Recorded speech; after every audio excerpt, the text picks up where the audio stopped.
السلام عليكم. النهارده هنتكلم على Chapter 6 Need Identification and Specification.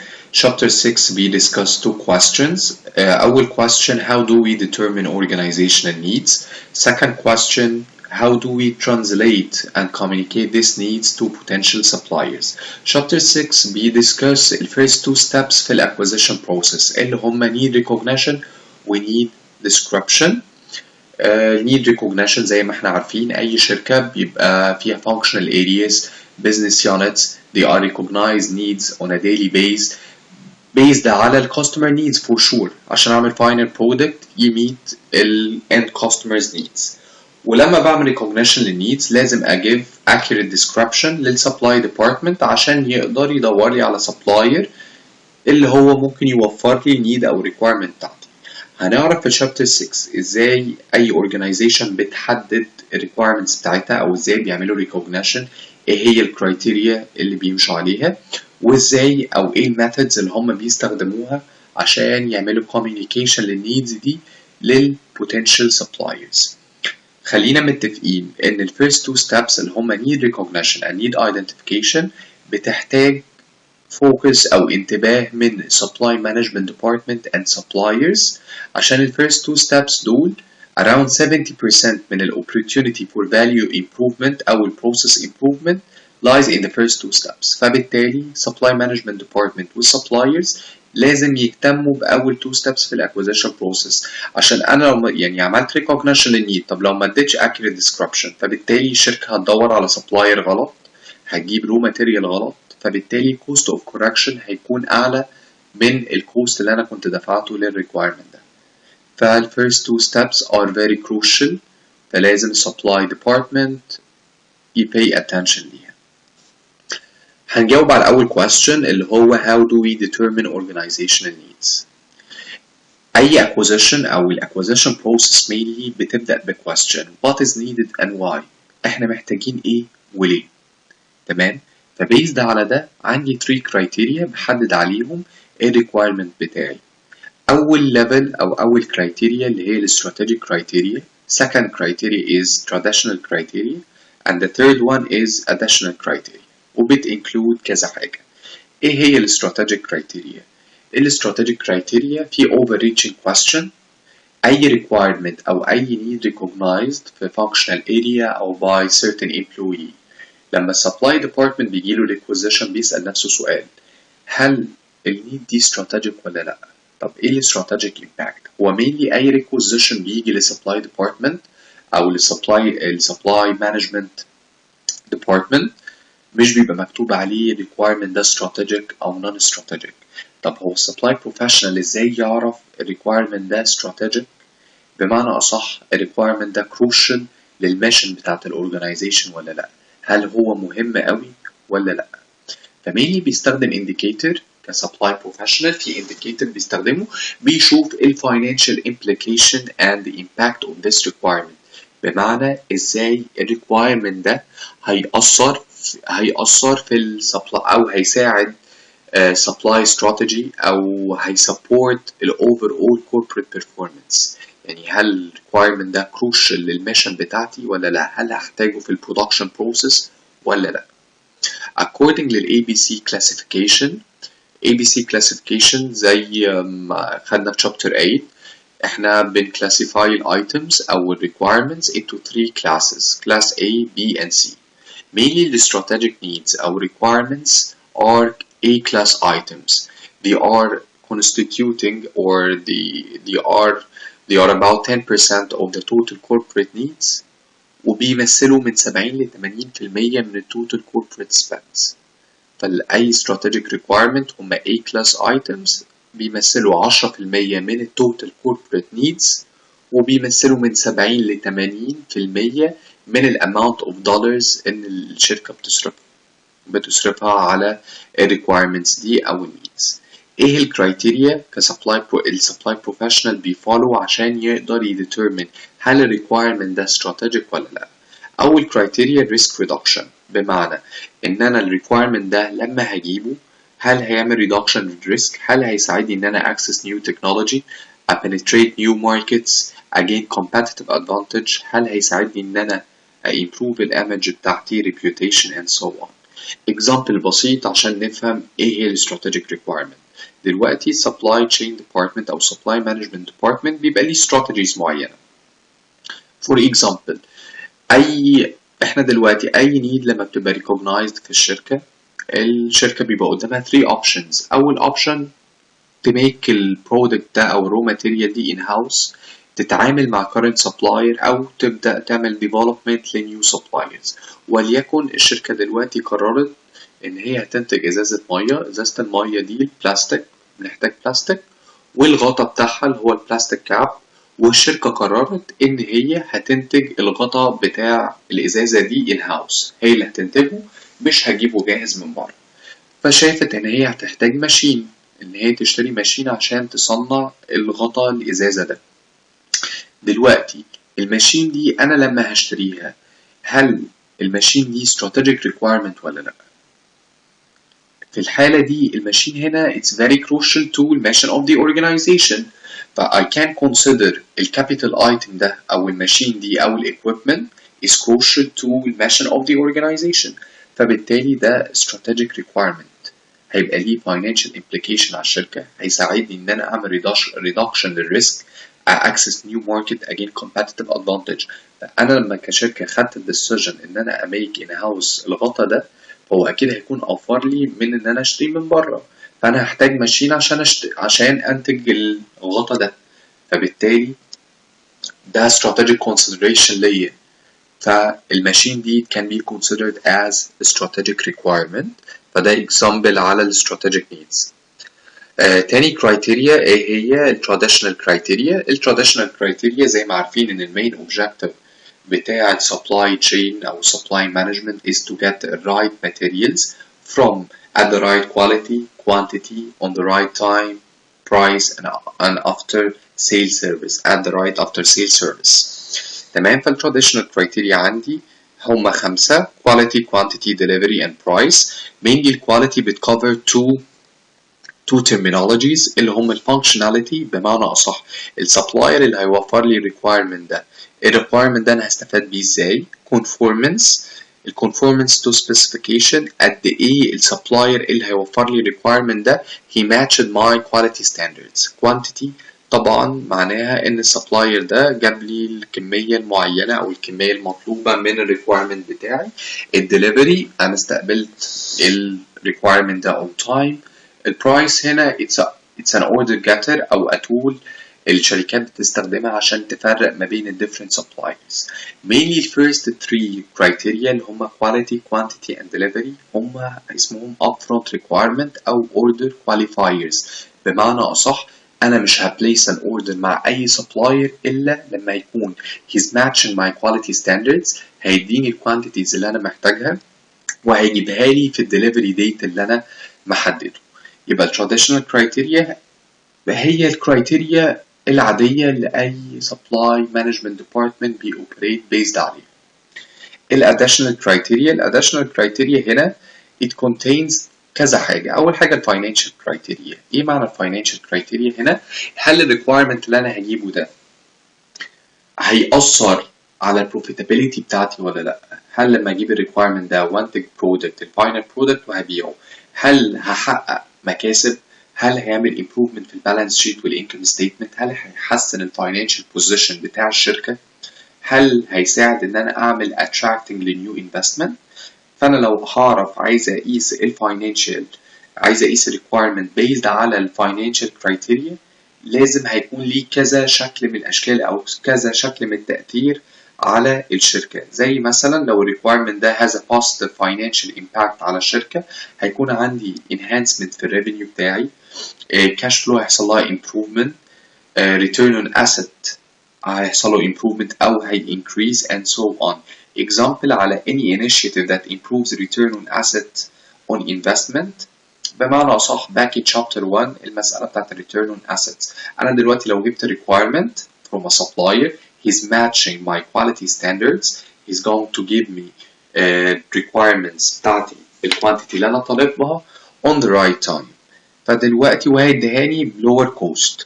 فدلوقتي احنا قلنا في chapter 1 return on assets بحسبه asset turnover multiply a profit margin. الاسيت الريتيرن on asset mainly بيقول ان اي reduction في purchase cost بيقابله reduction في inventory base، فبالتالي يحصل لها reduction.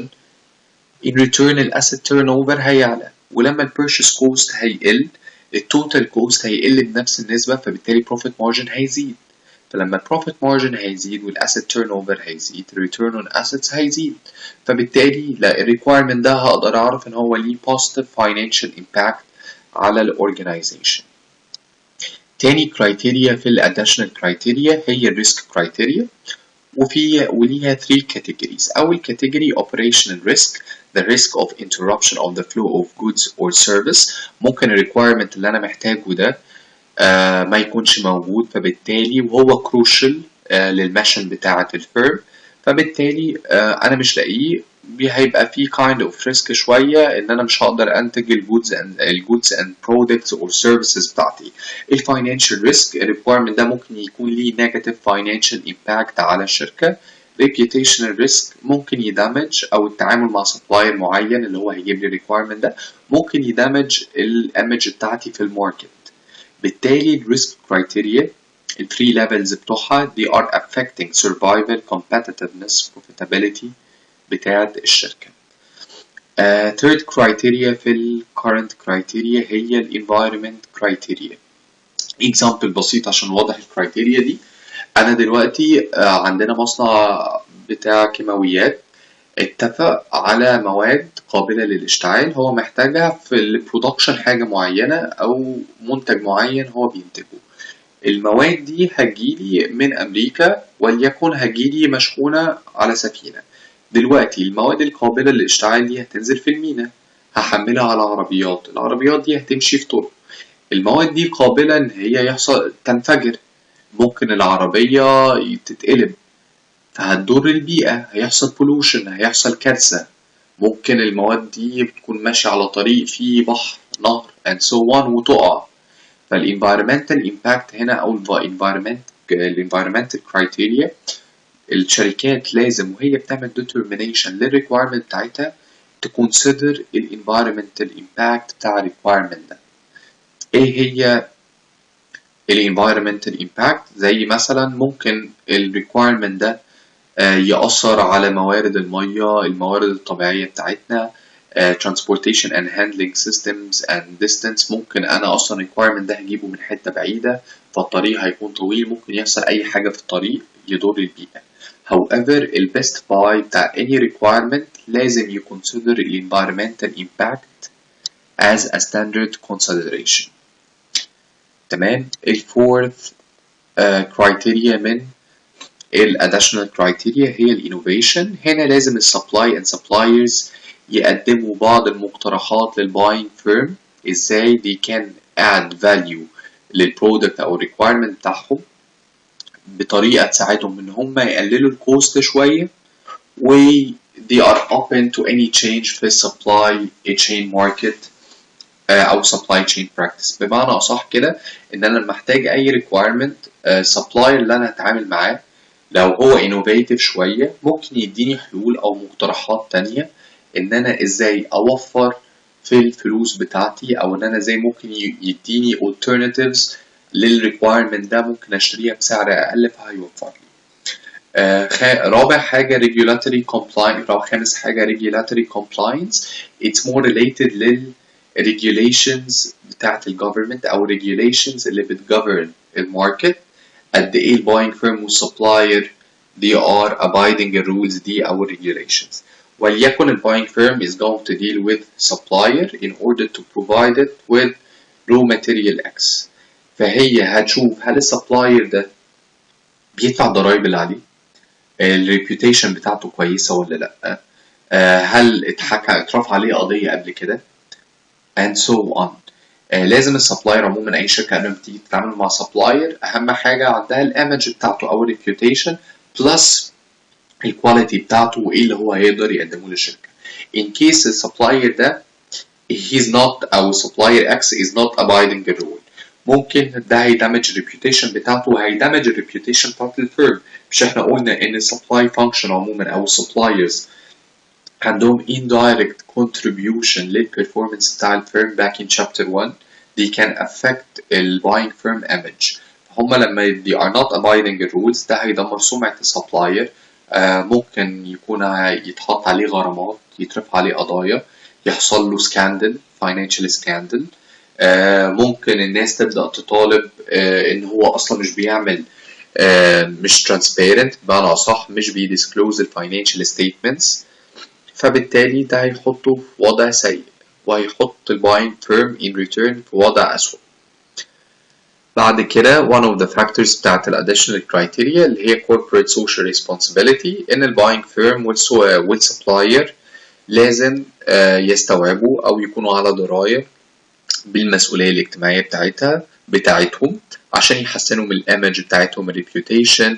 وده ممكن يعملوه ازاي؟ زي مثلا إن أنا أوفر وظائف لل people with disabilities and so on. Finally political factors، ده لأي مدى ال buying firm وال suppliers are working to support the government in its priorities rather than opposing them.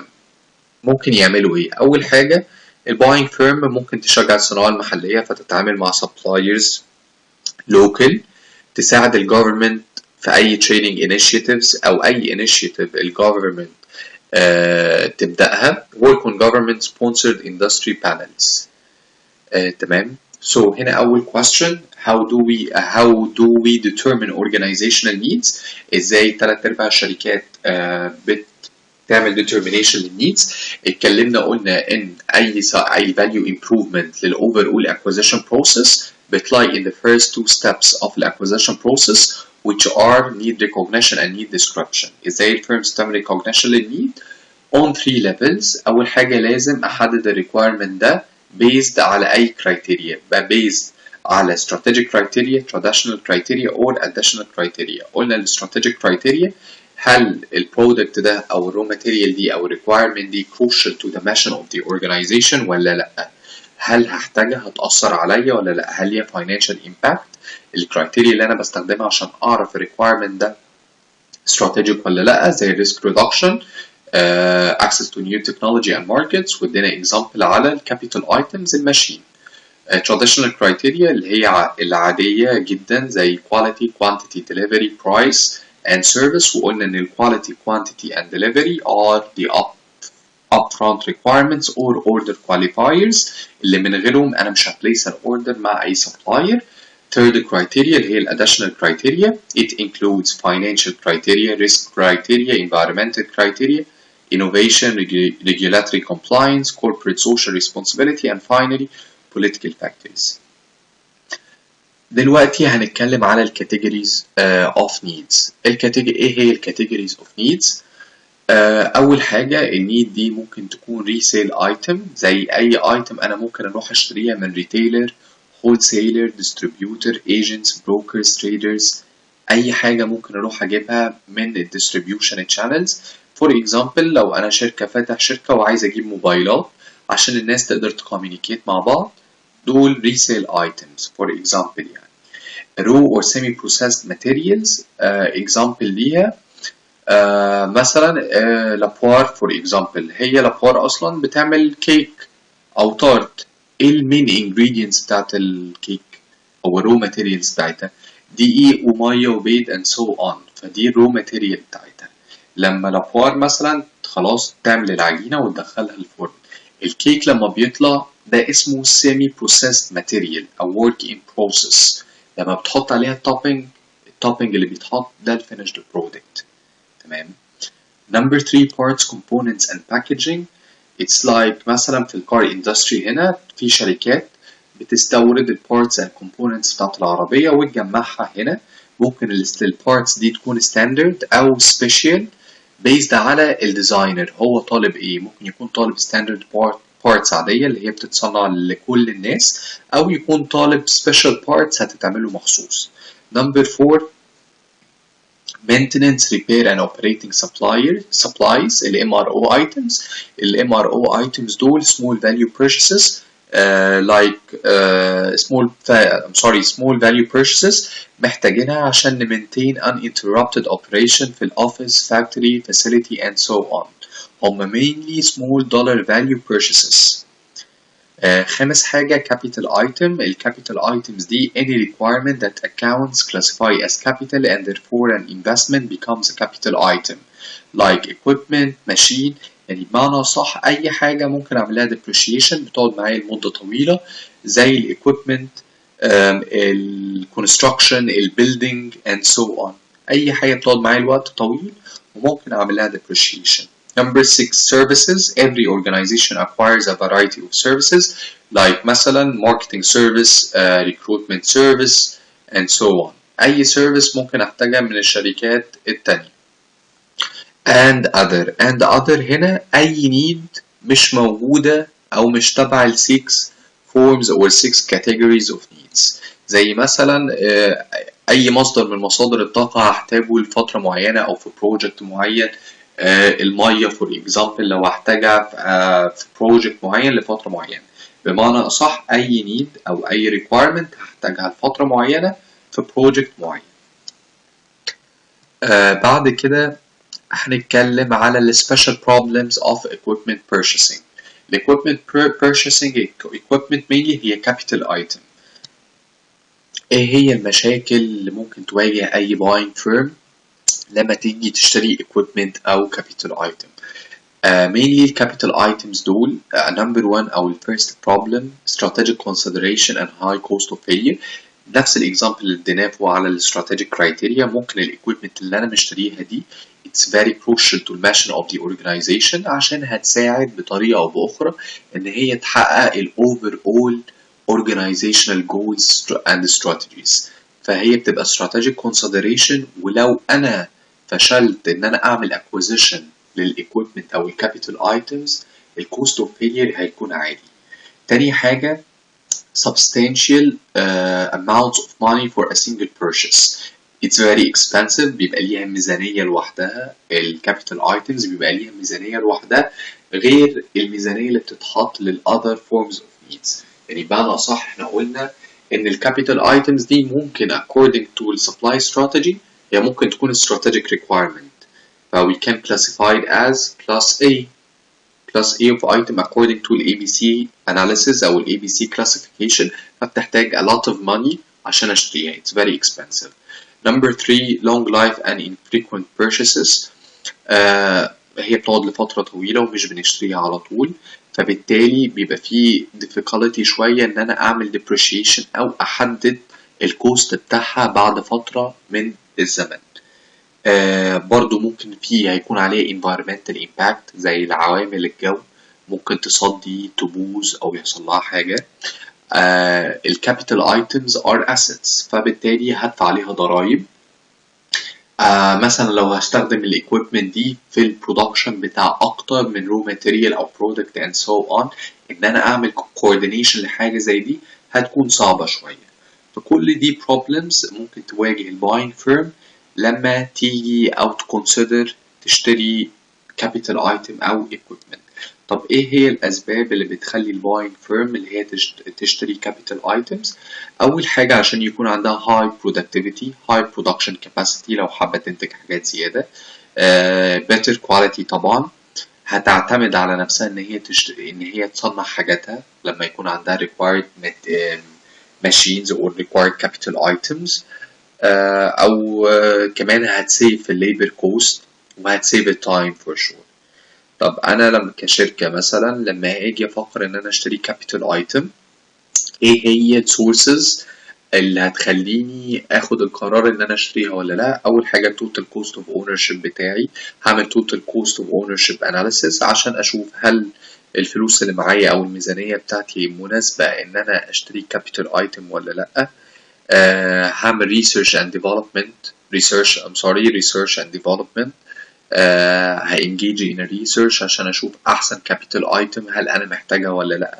طب انا لو جبت capital item دلوقتي او جبت equipment هل هنتج بيها حاجة ولا هتكون زي قلتها؟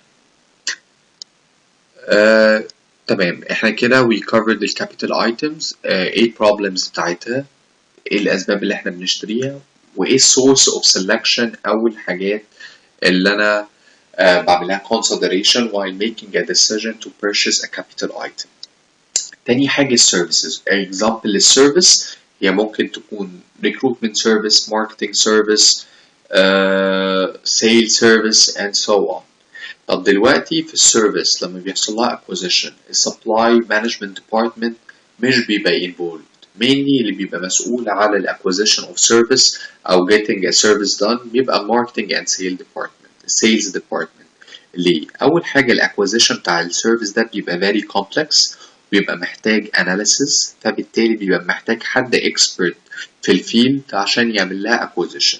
تاني حاجة buying a service involves a more personal relationship between the supplier and user. بيحتاج ان يكون في close relationship ما بين الاثنين. mainly في supply chain او في supply management supply department او supply professionals they need to maintain good relationship with the suppliers عشان هم بيبقوا شايفين ان هم partners. بس ال kind of relationship دي مش بتكون زي relationship في السيرفيس فيلد. طب ايه اللي بيخلي السيرفيس different ما بينها وما بين اي category of need تاني؟ اول حاجة هي intangible، ما نقدرش نلمسها، ما بنقدرش ان احنا نخزنها. السيرفيسز بتختلف من حد للتاني regarding ال customization، بيبقى فيها customization عالي قوي. unlike ال other forms of needs ممكن بيبقى فيها standardization شوية. بتحتاج يكون في customer participation في ال service production process، وهنا customer means ال internal buyer جوه الشركة مش ال end customers. وكمان صعب ان احنا نميجر الكواليتي بتاعة السيرفيس دي. تمام، يبقى احنا كده we covered لحد دلوقتي ازاي الشركة ممكن تعمل determination للneeds، وايه هي الفورمز of needs او requirements اللي ممكن الشركة تعمل لها recognition. هندخل على second question: how do we translate and communicate these requirements to potential suppliers. تمام، أول headline معانا commercial equivalent description. The second step في the acquisition process involves the translation of the organization needs into commercial language so that suppliers can understand what is required. This requires not only an understanding of what the market can supply, but also type of description might be preferable under the circumstance. بمعنى صح in brief إن أنا دلوقتي هعمل need description. need description ده لازم يكون very accurate و very clear عشان أقدر أعمل له communication للسبلاير والسبلاير يفهم قصدي. بس ده مش بيحتاج إن أنا أكون فاهم الماركت أو السبلايرز ممكن يوفروا لي إيه، بس الأهم من ده إيه الميثود اللي أنا هستخدمها عشان أعمل description للrequirement دي. وفي كذا ميثود ممكن أستخدمها وهنتكلم عليها.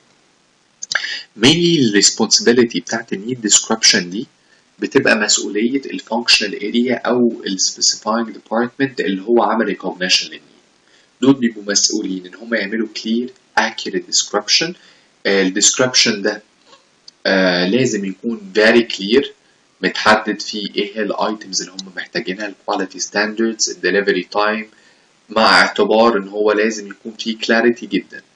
بس supply professional أو supply department mainly ما عندهمش السلطة إن هم يعملوا description للنيد أو يغيروا في quality standards أو في delivery time and so on.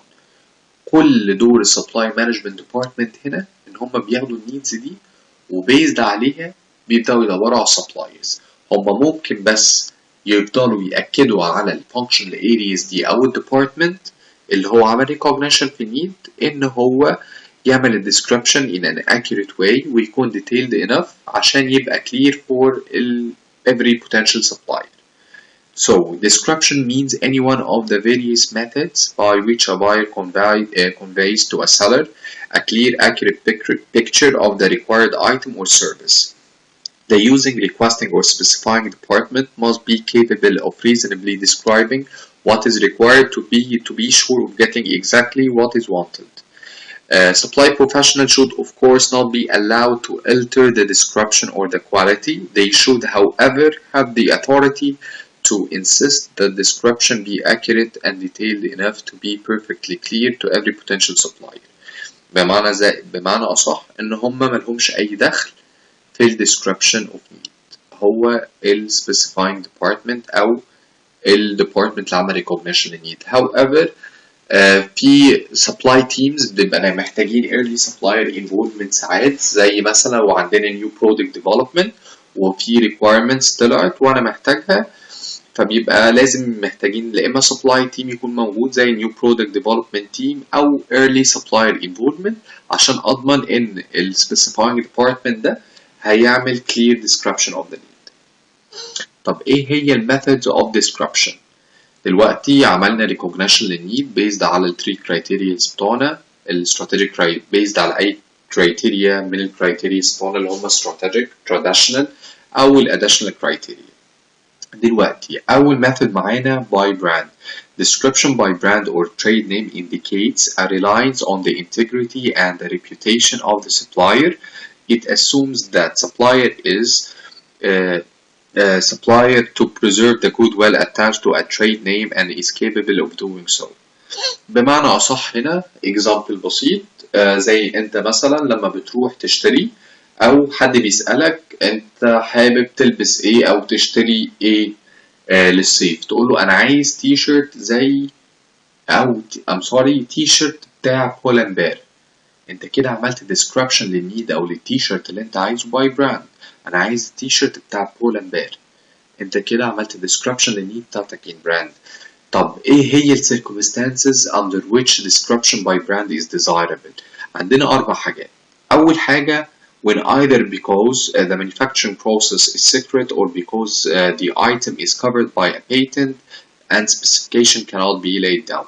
أول حاجة ممكن manufacturing process بتاعتي is very secret وأنا مش هقدر أعمل specification دي is another method of description، مش هقدر أستخدمها دلوقتي عشان manufacturing process ده بتاعي is covered by a patent، أنا واخد فيه براءة اختراع، فمحتاج raw materials معينة أو requirement معينة، فبالتالي أنا بوصف by brand عشان محدش يكون عارف أنا بستخدم إيه. تاني حاجة ممكن أنا كباير أو buying firm أو specifying department ما أكونش عندي القدرة الكافية إن أنا أعمل clear and accurate description، وممكن كمان يكون سبب من أسباب إن أنا أستخدم description by brand إن الquantity اللي أنا محتاج أشتريها صغيرة قوي، it's going to cost me a lot of money if I use the specification method to describe a requirement ده.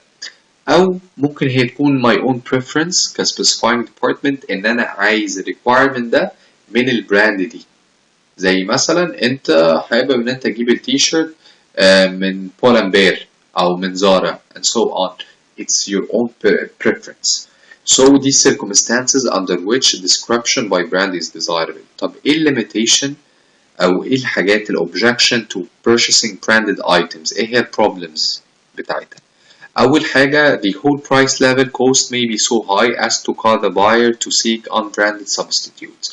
وأنا دلوقتي لما بدiscuss حاجة by brand فلما فيش غير supplier واحد هو ده اللي هيقدر يوفرها لي، فبالتالي الكوست ممكن يكون عالي، وأنا كباينج فيرم أنا دايما بدور على lowest cost، فبالتالي ممكن أبدأ أدور على unbranded substitutes وممكن تكون وحشة ما تكونش meeting my quality standards for example. تاني حاجة ال undue dependence on brands tends to restrict the number of potential suppliers and deprives the buyer of the possible advantage of a lower price even of improvements brought by competitors.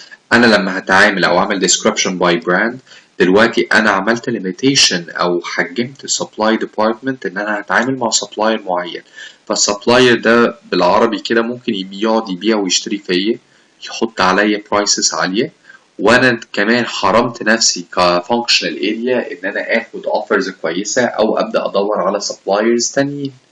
فدي description by brand. ايه هي or equal بقى؟ ان انا ممكن البراند دي نفس الاكزامبل، انا عايز تي شيرت من انا عايز التي شيرت بتاع بولمبير او اي حاجه شبهه كده، انا عملت الديسكريبشن بالميثود اللي اسمها or equal ان انا عايز الحاجه دي او اي حاجه شبهها.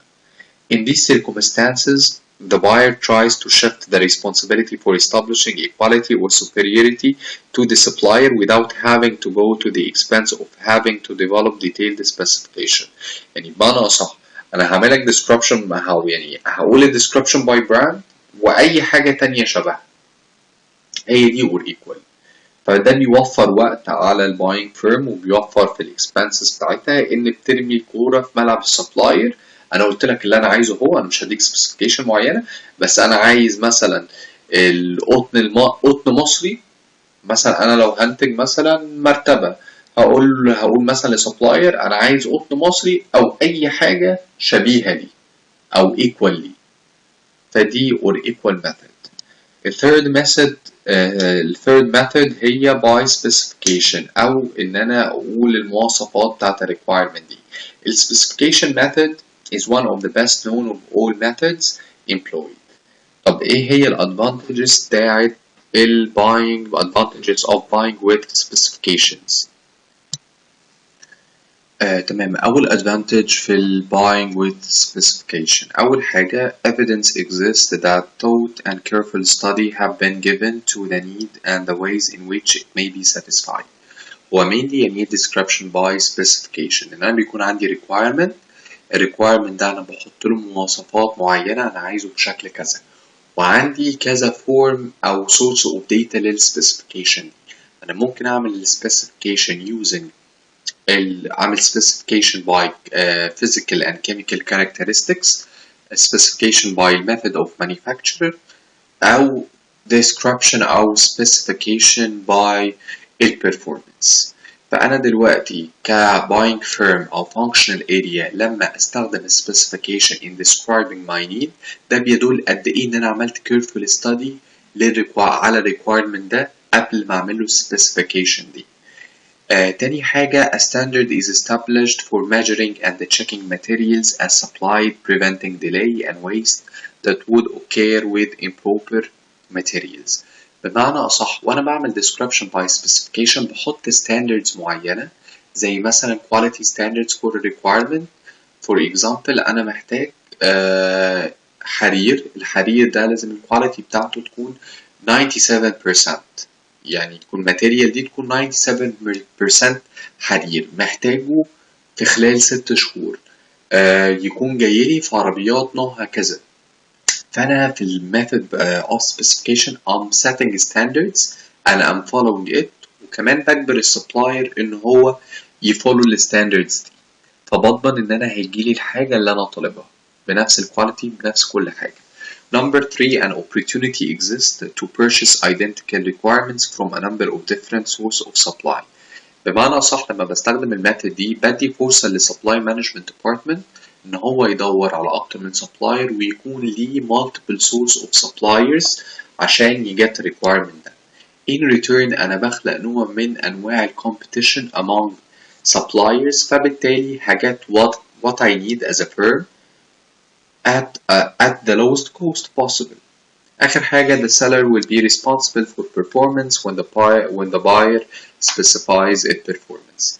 بمعنى أصح أنا لما أعمل description requirement دي using specification أنا حطيت quality standards وحطيت performance standard and so on، وبقول للسبلاير اتعامل انت عندك كل حاجة المفروض تعرفها على ال requirement بتاعي أو need بتاعتي، so اشتغل انت وجيب لي اللي أنا محتاجه.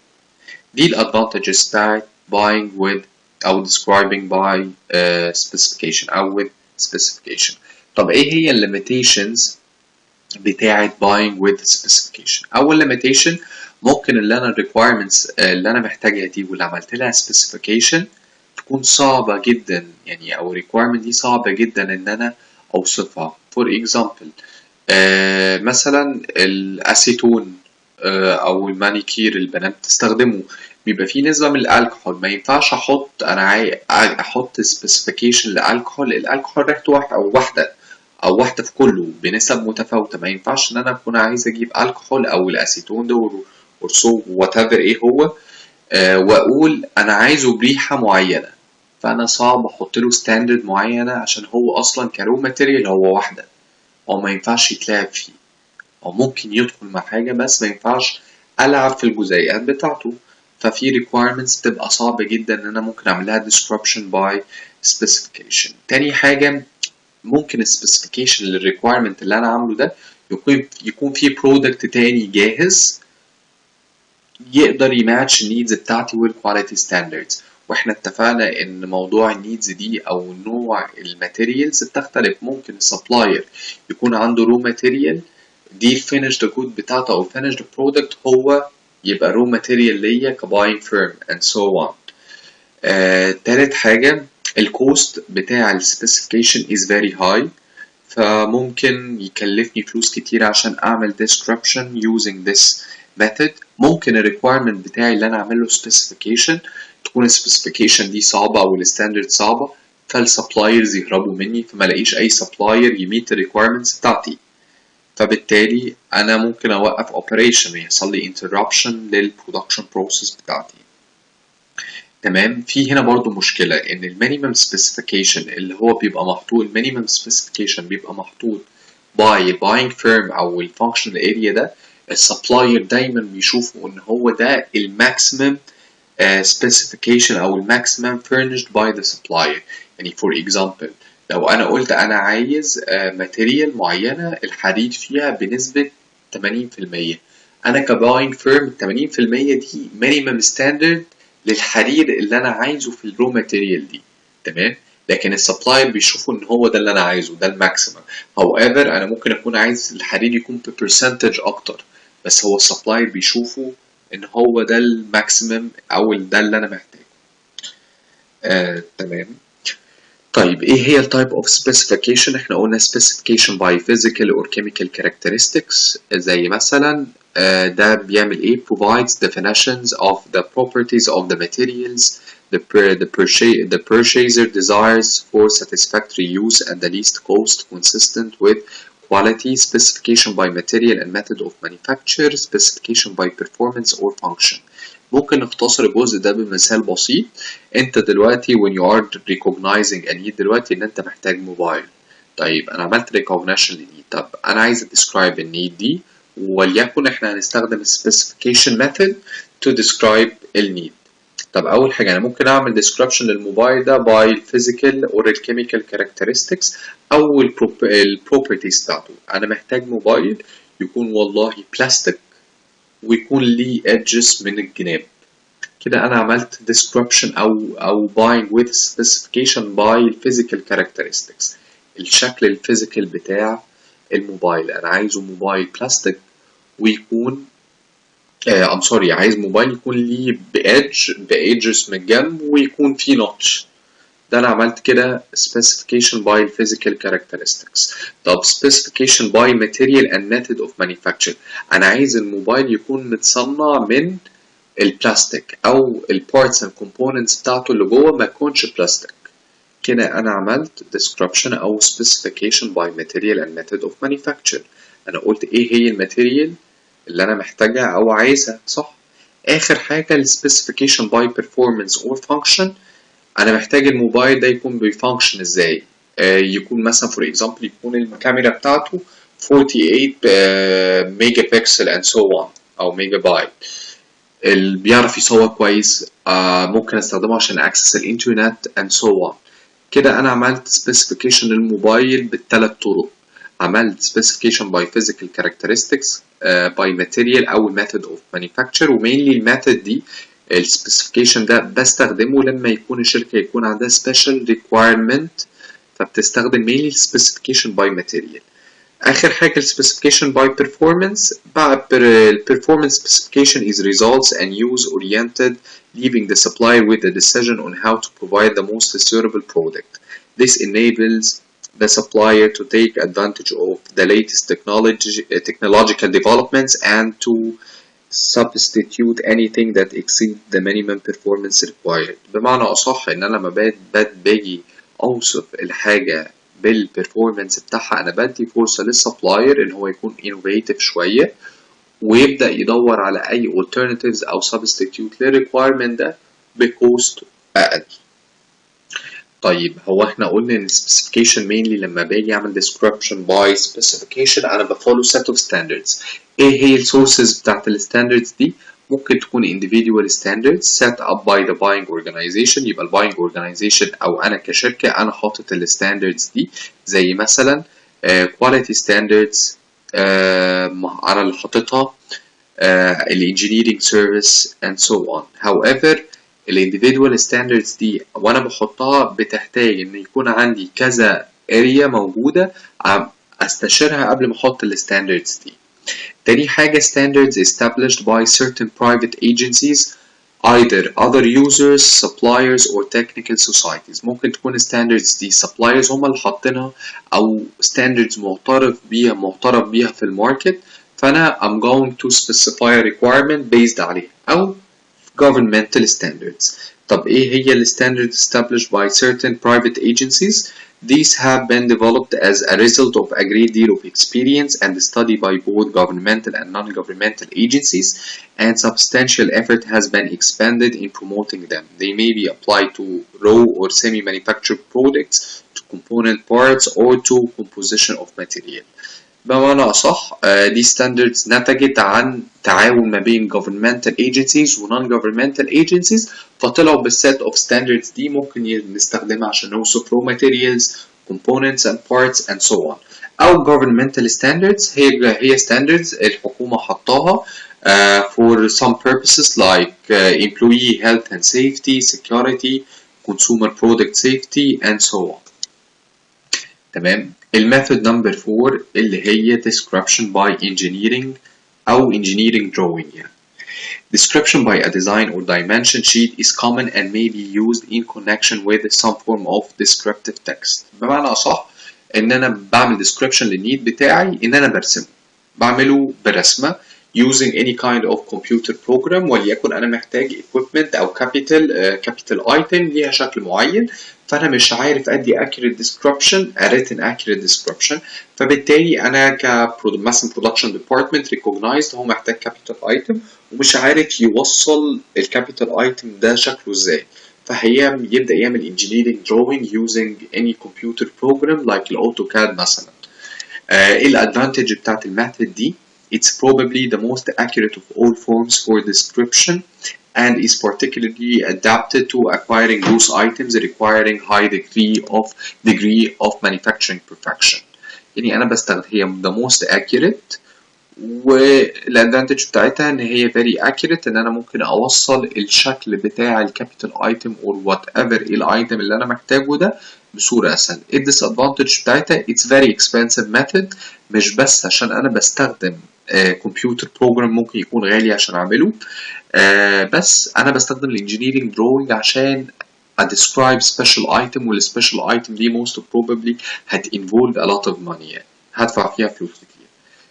خامس method miscellaneous method عندنا حاجتين، في حاجة اسمها description by market grades اللي هي معنى أصح لما أكون محتاج primary material. for example أنا عايز قطن، القطن ده ممكن يكون تي شيرت قطن، ممكن يكون مرتبة قطن، ممكن يكون مخدة قطن، وممكن يكون قطن عادي. فمينلي لما أنا ببقى محتاج القطن العادي بعد ما بيبقى وأنا بحصد القطن، يعني بعد ما القطن اتزرع واتحصد أنا عايزه كرو ماتيريال في السمبلست فورم بتاعه، فلما هاجي هوصف using الماركت جريدز بتاعته، عشان القطن مثلا ليه كذا جريد، هو لسه رو ماتيريال خالص لسه طالع قطن أبيض عادي، ممكن يكون تي شيرت، ممكن يكون مرتبة، ممكن يكون مخدة and so on. صح؟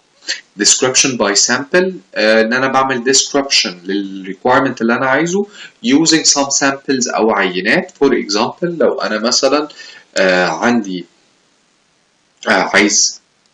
عايز تي شيرت، التي شيرت ده مثلا انا هروح افصله في مكان وعايز قماش، فبنزل اشتري قماش من كذا حد باخد منه عينات، فبالتالي بعد كده بقرر. زي مثلا في البروم او في في الفان داي بتلاقي كلية بتعملوا في التي شيرتات اللي بتتلبس، هما بينزلوا ياخدوا سامبلز، بيشوفوا كذا كواليتي لتي شيرت معينة وبيوروها للناس، وفي الاخر الناس بتختار تي شيرت معين بيزد على السامبل اللي هما شافوها. كده احنا جاوبنا على السكند كويستشن، ناقص بارت بس اللي هو ان اي شركة ممكن تستخدم اكتر من ميثود عشان تعمل الديسكريبشن ده، ممكن تستخدم 1 2 3 على حسب اللي ممكن تشوفوا satisfactory ليها. However احنا كده جاوبنا على second question how do we translate and communicate the requirement to potential suppliers. We said that we can describe a need using brand method اللي هو by brand اللي أنا أكون أو by brand or equal or specification engineering drawing. miscellaneous methods like market grades and sample, and finally by a combination of two or more methods. آخر part في الشابتر هو mainly بس محتاجين نفرق ما بين two terminologies أو حاجتين اللي هما standardization and simplification. إيه هي ال standardization؟ agreement on definite sizes, design, quality or other aspects of the good or service. It's a technical and engineering concept. لو فاكرين في chapter 3 قلنا the main goal أو one of the main goals بتاعت supply management هو إن احنا نعمل standardization للprocesses بتاعتنا والway of acquiring items أو needs أو requirements. لكن simplification معناها a reduction in the number of sizes, designs or other aspects of the good or service. It may be applied to articles already standardized or as a step preliminary to standardization. It's a selective and a commercial problem. بمعنى أصح simplification دي معناها إن أنا eliminating non-value added activities. يعني for example لو هنتكلم مثلا على ال acquisition process. ال acquisition process وليكن هي 9 steps وأنا مخليها standardized. for example أنا شركة دلوقتي عندي decentralized structure، عندي أكتر من business unit they are operating in different places. ال acquisition process بتاعتي is the same في كل location. تمام كده أنا أعمل standardization صح؟ ال simplification معناها إيه؟ إن أنا ممكن البروسيس اللي أنا مخليها standardized across ال firms across ال business units كلها أو ال locations بتاعتي ممكن أعملها simplification في location أو يعني واحد من ال locations بتاعتي. تمام ممكن اطبقها قبل ما اعمل standardization. however في challenge هنا ان انا اعمل balancing للsimplification والstandardization.